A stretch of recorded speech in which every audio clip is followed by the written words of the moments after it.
அண்ணாமலை சொல்லு. ஓ மகன் சொல்றதெல்லாம் உண்மைதானா? அது அவ்வளவு எல்லாம் கிடையாது. அப்பப்ப லேசு வாசா. என்ன லேசு வாசா?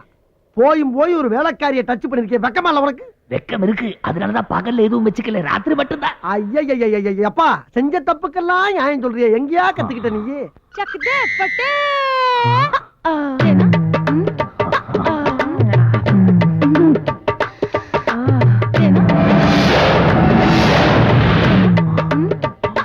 அண்ணாமலை, அண்ணாமலை என்ன பேச்சக்கணும்? என்ன பண்ணிட்டு இருக்க?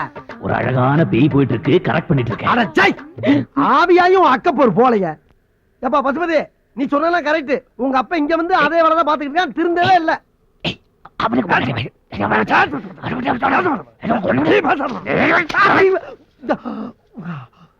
பசுபதி சொல்லு. இப்ப புரிஞ்சுக்கிட்டீங்களே? ஊருக்கு தான் அந்த பெரிய மனுஷன், ஆனா வீட்டுல அப்படி கிடையாது. இது என்னால மட்டும் இல்ல, என் மாமாவால கூட தாங்கிக்க முடியாதனாலதான் அவருக்கு இன்னொரு கல்யாணம் பண்ணி வைக்கிறதுக்கு அவர் முடிவு பண்ணாரு. எது ரெண்டாவதா?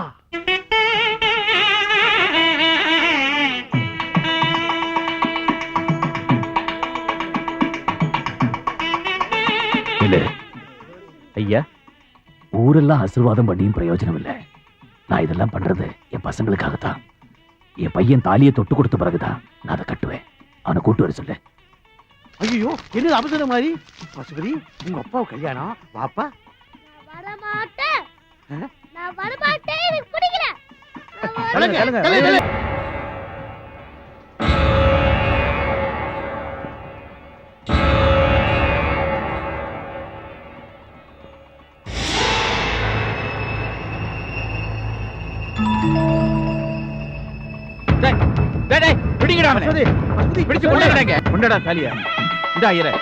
கெட்டி மேளம்.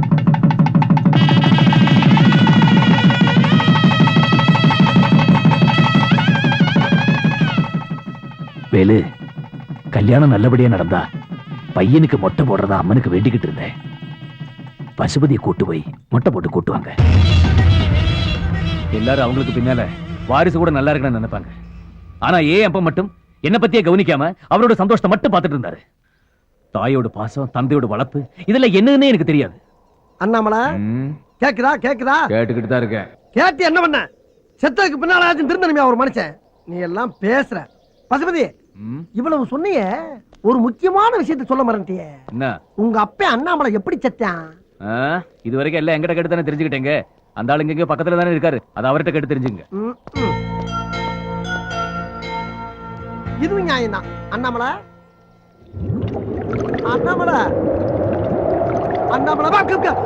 என்ன புகை வருது?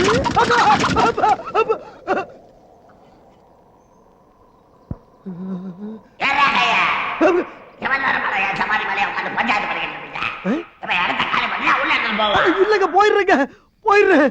எல்லா பையும் கிளம்பிருச்சா? சிரிக்குதுங்க. ஐயோ, உச்சி வெயில வச்சுட்டு போயிட்டாங்களே. அண்ணாமலை, என் முன்னாலதானே இருக்க? ஆமா. அப்பாடா. இல்ல, திடீர்னு காணா போயிடுற. நீ கூட வர நினைச்சுக்கிட்ட நான் தனியா ரோட்ல பேசிட்டு போறேன்னா, ஊர்ல இருக்க பையெல்லாம் கிறுக்கி நினைச்சு கல்ல கொண்டு மண்டையை உடைக்கிறாங்க. அதனால நீ எப்ப என்னைய பார்க்க வந்தாலும் எங்கனக்குள்ள இருக்க, என்ன பண்ணிக்கிட்டு இருக்கேன்றத முதல்ல தெரியப்படுத்து. என்ன? அப்புறம் இன்னொரு முக்கியமான விஷயம், ஓ மகன் உன்னைய பத்தி எல்லா விஷயமும் சொல்லிட்டான். ஆனா நீ செத்து போனதை மட்டும் சரியா சொல்லல. நீ எப்படி செத்தேங்கிறத கொஞ்சம் தெளிவா சொல்லு. என்ன சத்தத்தை காணா? மறுபடியும் செத்துட்டியா?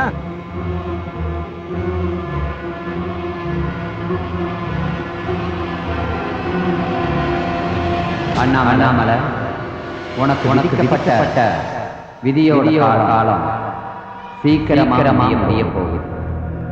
வருகிற வளர்க்கிற ஏகாதசி விதி சுக்லபட்சத்துல உனக்கு கிடைக்க வேண்டிய கர்ம காரியங்கள்லாம் கிடைக்கணும்.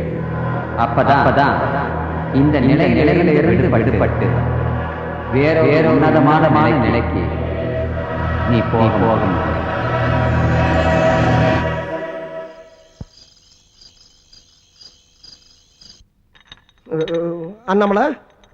அண்ணாமலை, ஏதாச்சும் பேசுப்பா.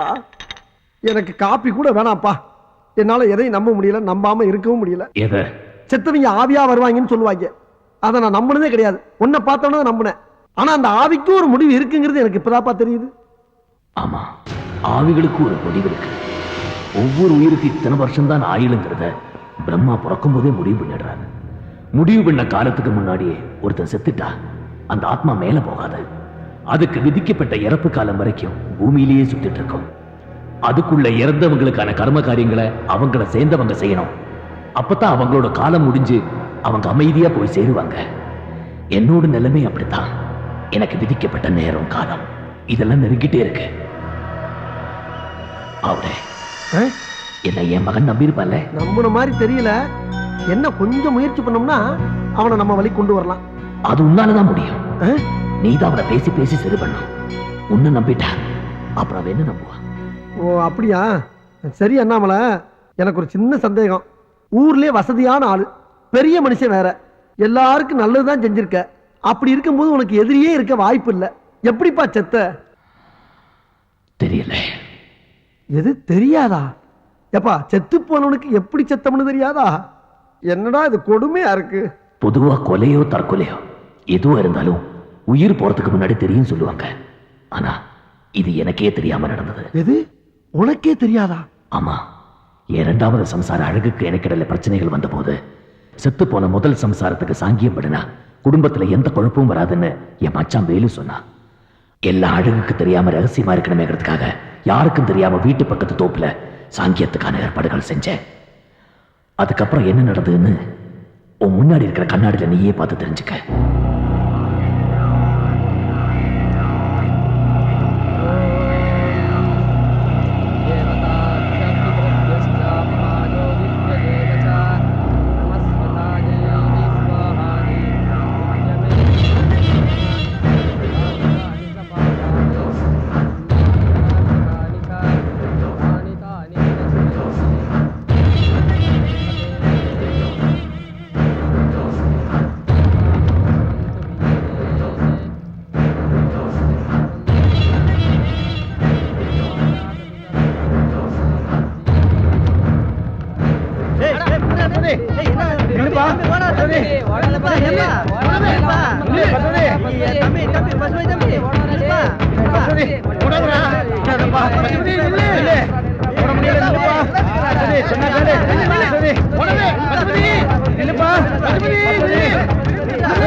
தெரியலையே.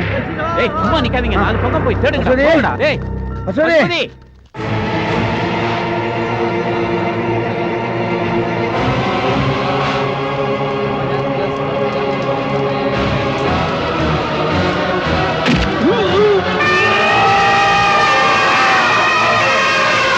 என்னடா பாத்துட்டு நிக்கிறீங்க? அப்புறம் கொலை பண்ண போறேன். கொலை எசமாவே நெருப்பு குண்டத்துல தள்ளிட்டு ஓடுறான். போங்கடா, பிடிங்க, போங்கடா.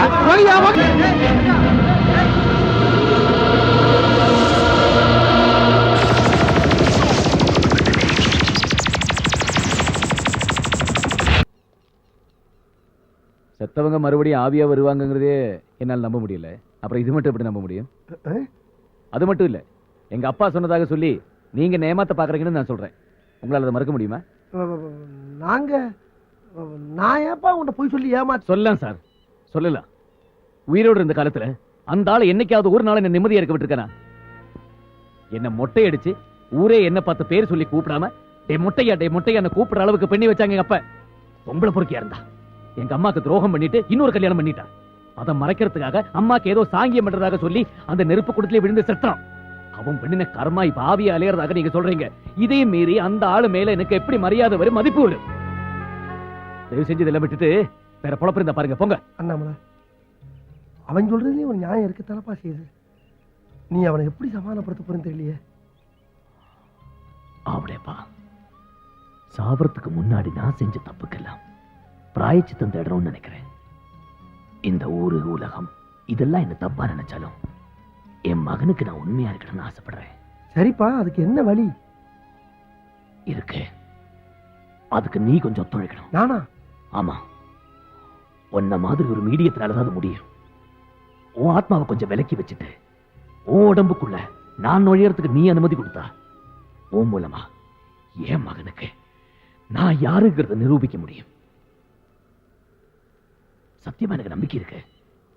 அண்ணாமலை, என் மூலியமா உன் மகனுக்கு உனக்கு இருக்க கசப்பு நீங்கி அதுல நீங்க 2 பேரும் நிம்மதியா இருப்பீங்கன்ற நம்பிக்கை உனக்கு இதா. தாராளமா நீ என் உடம்புல பூந்துக்கலாம். எனக்கு எந்த விதமான ஆட்சேபனையும் இல்லை.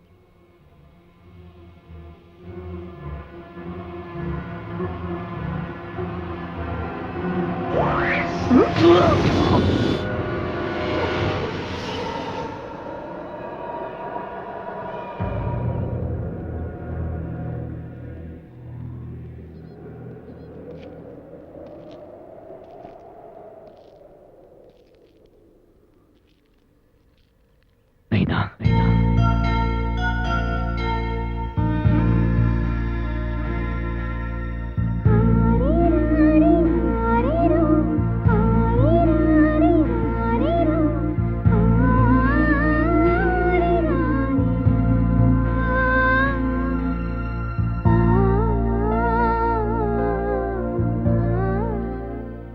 என்ன புரிஞ்சுக்கூட நைனா. மொட்டை அடிச்சுட்டேன்னு வருத்தப்படுறேன். எதுக்காக மொட்டை அடிச்சேன்? ஊர் பொதுமக்களோட நல்ல காரியங்களுக்காக தான் அவனுக்கு மொட்டை அடிச்சேன். இதுக்கு அந்த ஊரே சேர்ந்த என் பையனை வாழ்த்த மாட்டாங்களா?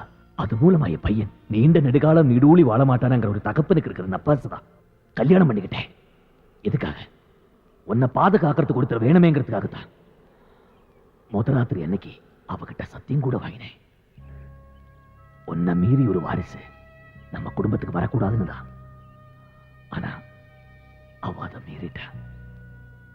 அதுக்கப்புறம் உங்க மாமா இறந்து போன உங்க அம்மாவுக்கு சாங்கியம் பண்ண சொல்ல நான் அதை பண்ணேன். அப்புறம் நடந்ததெல்லாம் உனக்கே தெரியும். இப்ப நான் சொல்ல வர்றது என்னன்னா, என்ன நீதான் கொலை பண்ணதாக சொல்லி உன் மேல ஒரு கொலைப்பழி இருக்கு. நான் எப்படி செத்தேன்னு எனக்கே தெரியாம இருக்கிறப்போ உன் மேல இருக்கிற கொலைப்பழி என்னால தாய்க்க முடியல. அதை தொடக்கணும். அது ஆவியா இருக்கிற என்னால முடியாது. உயிரோடு இருக்கிற ஒன்னாலதான் முடியும். அதுக்கு என்ன பண்ணணும் கேப்ப? 22 வருஷமா உனக்கு சேர வேண்டிய சொத்தை ஆண்டு அனுபவிச்சுட்டு இருக்காங்களே, அவங்க நிம்மதியை நீ கெடுக்கணும். எப்படின்னு தானே கேட்கிறேன். அவங்க மேல ஒரு கேஸ் போடணும். அந்த சொத்துக்கு எல்லாம் உண்மையான வாரிசு நீதாங்கிறது ஊரு உலகத்துக்கு எல்லாம் தெரியணும். நிம்மதியா இருக்கிற வீட்டுல பூகம்பம் ஏற்பட்டா எப்படி பரபரப்பாகுமோ அப்படி ஒரு சூழ்நிலை அங்க உருவாக்கணும். அது மாதிரி அவங்கள குழப்பினா தான் என் சாவுக்கு பின்னாடி இருக்கிற மர்மம் எல்லாம் தெரிய வரும். நான் போக வேண்டிய காலகட்டம் எனக்கு நெருங்கிக்கிட்டே இருக்கு. அதுக்கு முன்னாடி எனக்கு செய்ய வேண்டிய கர்ம காரியங்கள் செய்வியா? ஒரு பொம்பளை மடிப்பிச்சு எதுன அது நியாயம். ஆனா ஆம்பளை அப்ப மகன்கிட்டே மடிப்பிச்சு கேட்கிறேன். சேவியா?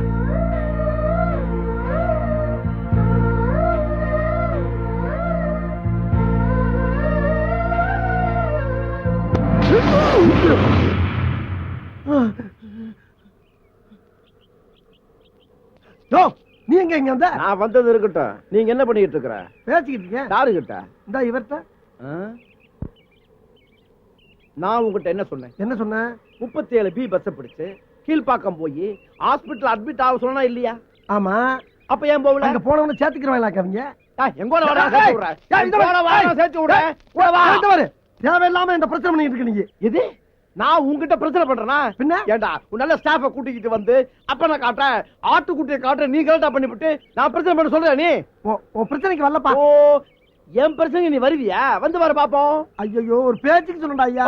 பேச்சுக்கு நீ சொல்லுவியா? நீ அட சும்மா சொன்னேன். சும்மா சொல்லி பாடுறா. தெரியாம சொல்லிட்டேன். தெரிஞ்ச சொல்ல. இங்க பாரு, எவ்வளவு பேசுற மாதிரி என்கிட்ட பேசி வம்புறதுக்கு இருக்க சொல்லிட்டேன் நானு. ஆற்றத நிப்பாட்டு. இறக்கு. இறக்கலனா இறக்குடா வெண்ண. அப்படி மரியாதையா பேசுறா. இங்க பாரு, this is the last warning. இனிமே ஏதாவது பிரச்சனை பண்ணேன்னு வச்சுக்கோ, நாடியில தாடி இருக்காது. பசுமதி பா.